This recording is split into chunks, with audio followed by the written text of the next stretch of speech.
In this video, we're going to give you an overview of how to install the 4X Innovations 5th Gen Toyota 4Runner bolt-on rock sliders.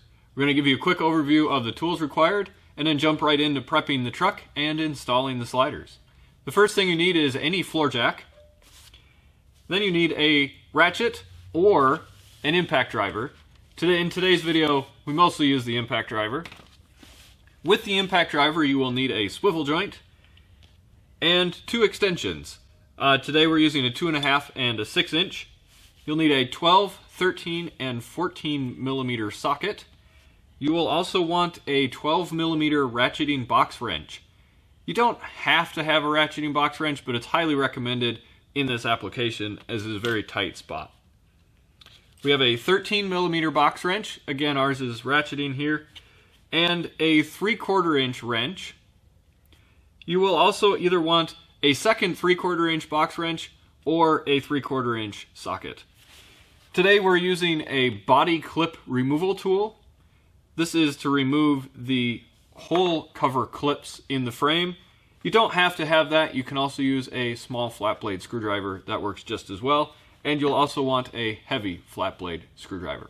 So let's jump right in, get the truck prepped, and get some sliders installed. First step for installing these bolt-on sliders is to go ahead and take the truck all apart. We're going to start with removing this button hole cover first. We just have one on the truck right now because we've already taken all the rest of them off. We need to take all of them off. And in reality, they don't do anything anyway because Toyota didn't put any on the holes inside the frame. To do this, we're using a body clip removal tool. You can also use a flat blade screwdriver, but you just pry the edge up a little bit and pop the thing off. If you have the KDSS system, is to remove the two KDSS skid plates. There's one towards the front on the crossmember, one there on the bottom of the pump unit. They are each held on with 2 bolts, 2 there on the front, 2 there on the pump unit. Now, the front skid is held on with 2 funky clips on the crossmember. You just pick up the skid a little bit and slide it towards the back of the truck and it will come right off. This skid is held on with 2 clips, just slides out. Continuing on with if you have KDSS, the next step is to remove the KDSS pump module. This is held on by 2 bolts at the bottom here and here, and this nice, difficult to reach bolt at the top. Unfortunately for this bolt, you pretty much have to use a ratcheting box wrench. A ratchet and a standard socket does not fit up there. These are all 3 12 millimeter bolts.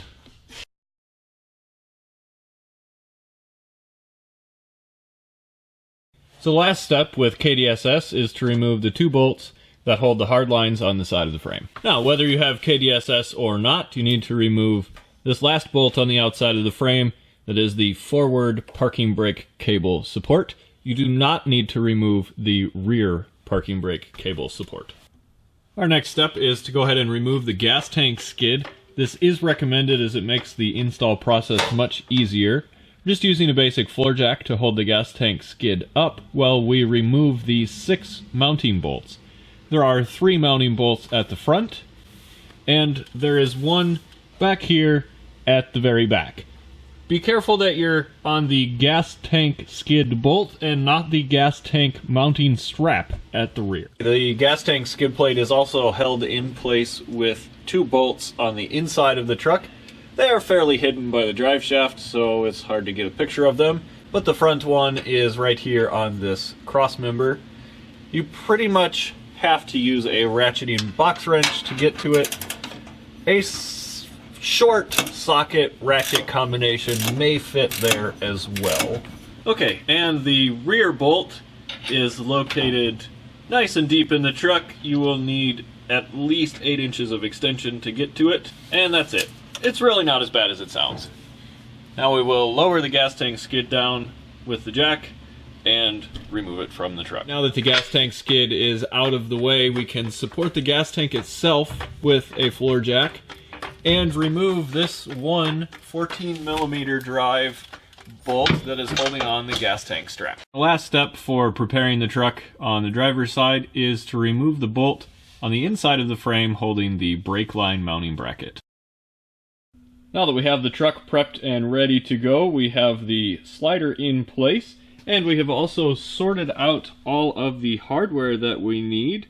We have the support plate that goes towards the inner frame, as well as the 3/8 by 1/2 inch bolts that mount that to the slider, the 1/2 by 6.5 inch bolt, as well as a flat washer, lock washer, and nut, and 21 M8 by 30 bolts for mounting the slider to the frame. These are a 13mm hex drive, not a 12mm like the factory bolts. To lift the slider into place, there are a few things to be aware of. First of all, you'll want to flip this e-brake mounting bracket up out of the way, as there is a tab that interlocks in the frame that will catch the mounting plate of the slider. There's also a tab on the bottom of the KDSS pump assembly if you have that. And you will want to make sure that the bolt at the top of the KDSS unit is pulled out so the head is flush with the outside of the bracket. You do not want it out too far, and you also do not want it pushed all the way in, or it will also catch the slider mounting bracket. So now we are ready to lift the slider into place. We're going to place a bolt in the bottom at the front and rear to help hold it up, and then we will start putting bolts in the side.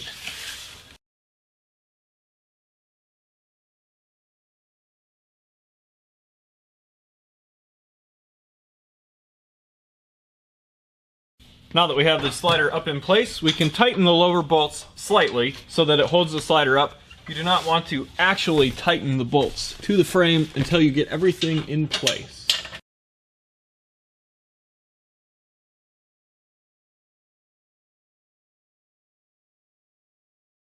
Okay, now we have all of our bolts in place, and we are ready to go ahead and tighten everything. I am going to go ahead and tighten this bolt even without the skid plate mounted, just to help suck everything up, and we will remove it after the rest of the bolts are tight when we're ready to put the skid plate back on.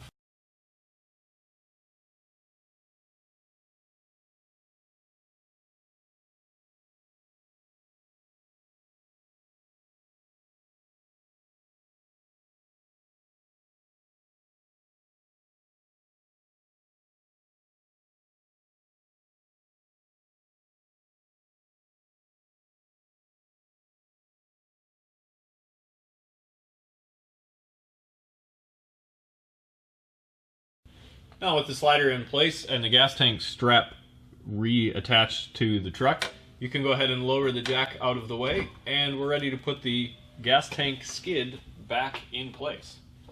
So one thing to note is that you will want to make sure there is clearance between this KDSS line and the slider gusset.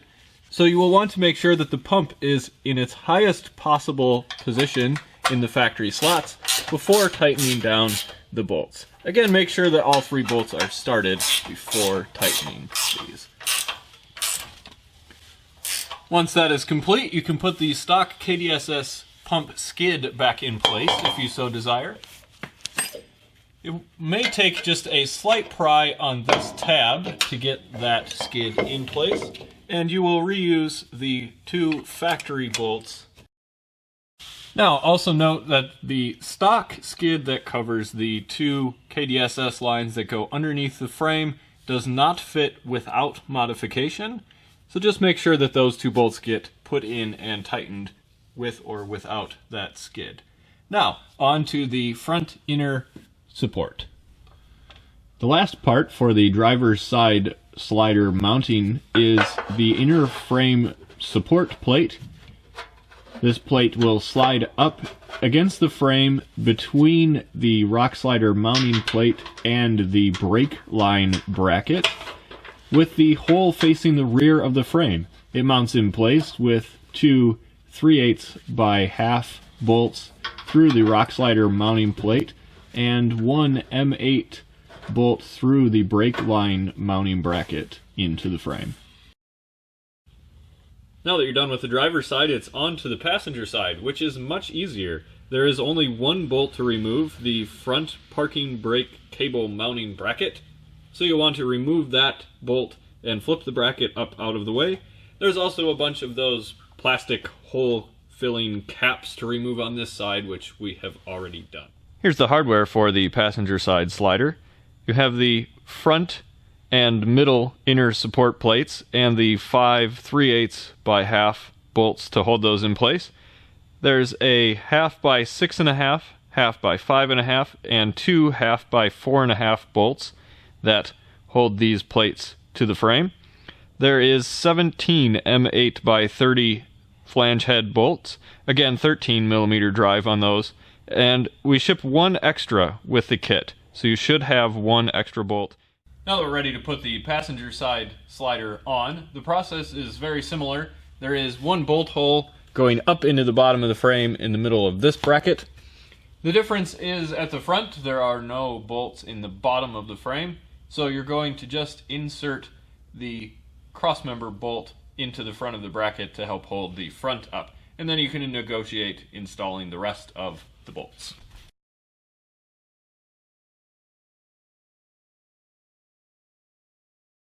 Now, the two 4.5-inch bolts go through the frame on these two rear holes, and the 5.5-inch bolt goes through the frame at the front of this bracket. With all the bolts in the outside of the frame, we move to the inner support plates. The sort of half-moon rounded plate goes at the forward bracket, once again held in by two 3/8 by half bolts and a 1/2-inch bolt through the frame. There is also an M8 bolt that goes into a threaded hole. The rear inner frame support plate installs just like the front one. There are three 3/8 by half bolts across the bottom and two 1/2-inch bolts through the frame. The plate is directional, so the front slot has a shorter gap to the front of the plate than the rear. And that's it. You're done. Go enjoy your sliders on the trail. Be sure to subscribe to us here on YouTube for more videos to come, and share your off-road adventures with us on Instagram at 4X Innovations. See you on the trail.